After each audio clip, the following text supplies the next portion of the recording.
Well, this is fun to be able to talk about my new book, which is called Right on the Money. I was talking to the publisher, and we had all kinds of names, and I said, that's right on the money. She says, that'll be the title. I said, okay, so it is. But I think we need to understand we're in a terrific crisis here in America as far as the last depression, the one in the 29, 30, 31, 32 era. They liken what we've got to something like that or worse, and it's affecting everybody in this country. And what shocks me is that we have an administration that consistently makes bad decisions, and it's going to leave our country much like Argentina was a few years ago, when Argentina was one of the most prosperous nations on the face of the earth. The Argentines were like rich Texas oil people. They swaggered around Paris and places like that. And then because of gross fiscal mismanagement of their government, they went into a financial decline, and they haven't recovered from it since. So the United States is well on the way to doing that. This crisis that we had has resulted in payments of about $12.8 trillion to try to salvage the problems that have been developed.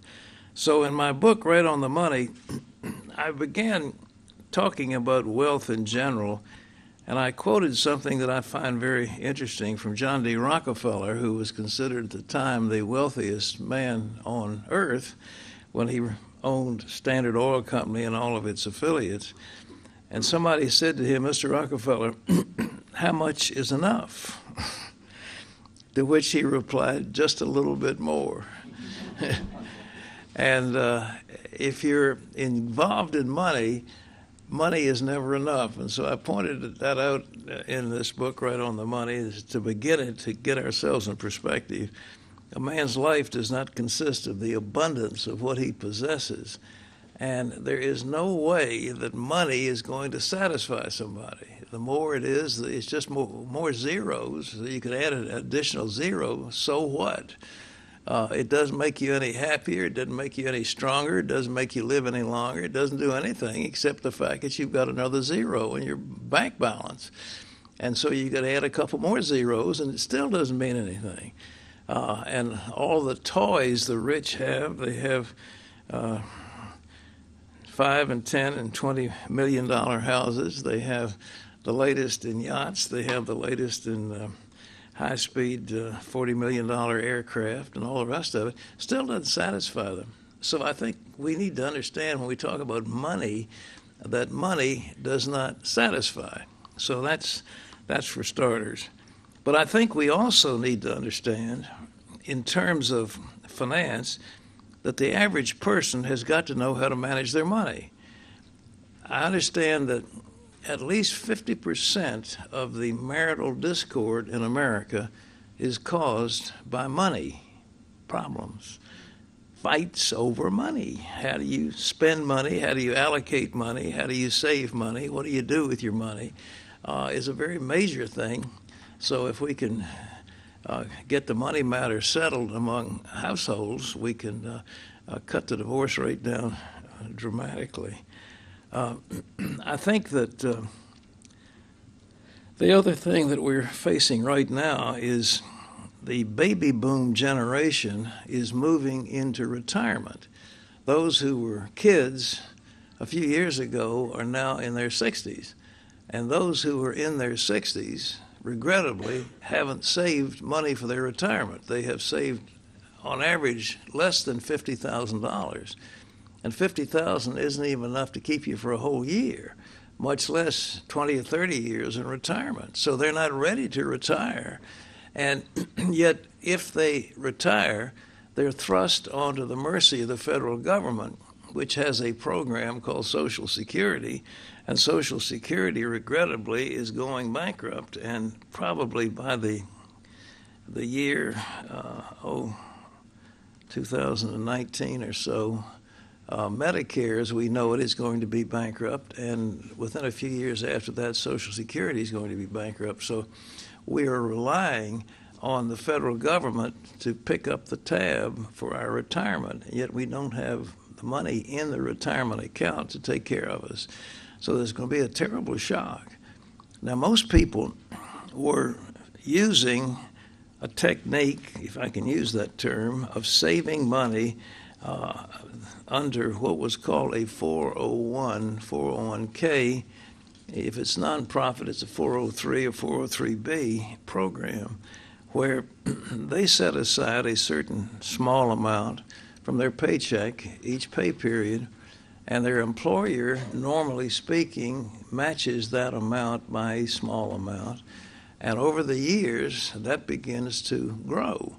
And it became the principal savings vehicle of all these baby boomers. Well, came the recent recession, and they have found that their 401s and 403s and others saving vehicles had lost about 50% of their value when the market went down. And so people were faced with devastating losses, and the fear that was gripping America was just palpable. People were not only losing their retirement savings, they were also beginning to lose their jobs. We've laid off 7 or 8 million people here in the United States, and it's hurting all over the board.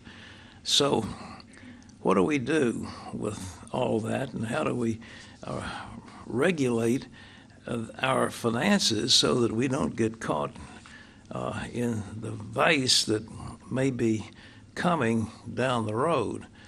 So that's what this book is, Right on the Money. First of all, how did we get this way? It's the strangest thing that happened. The government was encouraging home ownership. That was the American way to own a house, to have your piece of the pie. And the thought was that real estate always went up, that if you owned a house, that it would go up at 2, 3, 4% a year, year after year after year after year. So it was looked at as an investment. So I'm going to invest in a house. So people bought houses. And then certain of those in Congress, not the least of which is Barney Frank, who is head of a prestigious committee of the House of Representatives right now, encouraged the Fannie Mae and Freddie Mac to make loans to poor people so that they could have a piece of the pie. They could have a part of the American dream. They could own their own home. So with this encouragement from Washington and from the administration as well,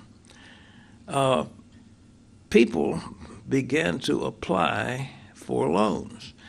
Now remember that these houses that maybe sold for $200,000 are now worth $400,000, and some that sold for $400,000 are now worth $800,000. And so the bankers could figure that's a pretty good investment. I can make a loan on it. It's going up in value.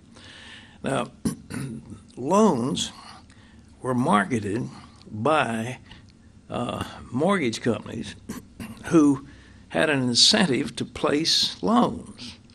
They got paid a commission on the basis of the loans that they put out. So the more loans they had in the market, the more money they made. Now, the smart money guys decided that they could enhance that prospect dramatically if they could securitize those loans. So the mortgage companies began making loans to people who really shouldn't own houses to begin with. And then they passed those loans up to Wall Street, where they were bundled together and called collateralized debt obligations.